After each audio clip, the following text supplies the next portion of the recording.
घुमता रुचि झावा में बांध के तभी जाला। कौना चीजवा के बारे में बात करो तारा प्रेमी भाई? आजकल नली नहर फानल बंद कर दल बड़ा का? नहीं।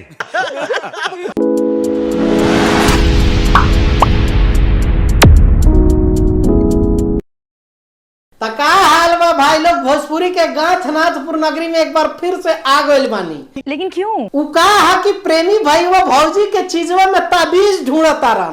तो देखल जाओ कि ऊपरका में कि नीचालका में। चलो भाई का देखा दी हलू दादा, खाली दोने के याद करो तारा, साथ में दादियों के याद करो। ऐसा कौन चीज देख लेला भाई जौन हमनी के अभी न दिखाई न दिलस? Good question. कुंडली में बाका ढेरे बाधा। हाँ तो हमरो लागता कि ओकरा कुंडली में ना, लेकिन तारा कुंडली में जरूर बांधे के चाहिए। अरे कहना क्या चाहते हो? बिना रे मोहनिया के पेन्हलू समीजा।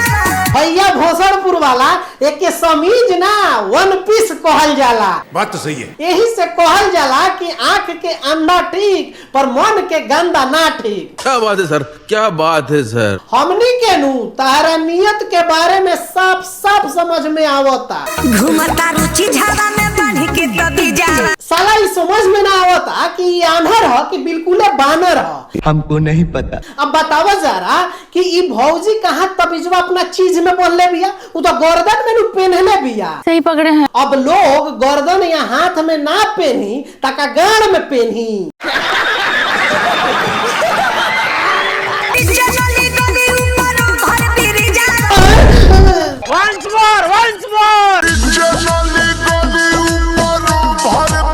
जाला। अब बताई जरा कि एगो लड़की के नीचे नली गली और ऊपर में ओवर ब्रिज के का मतलब होला? चूतिया बनाया तुमको। रउआ लोग तो समझता नीनू कौन है ये लोग? कि नली गली या ओवर ब्रिज के का कहे के चाहता हूँ। मजाक है क्या? अब यही पर ऐसा ऐसा सिंगर के गाने लेके हम गाभिन कह देवे नहीं तो बुरा लागेला। अब भोजपुरी में जे तरह ऐसा ऐसा सिंगर सब अश्लीलता के प्रमोट करतारन स, जैसे मर्डर रेप जैसा बात बढ़ता तो उ सब ठीक बा, आ हम ले लेनी तो खराब हो जानी।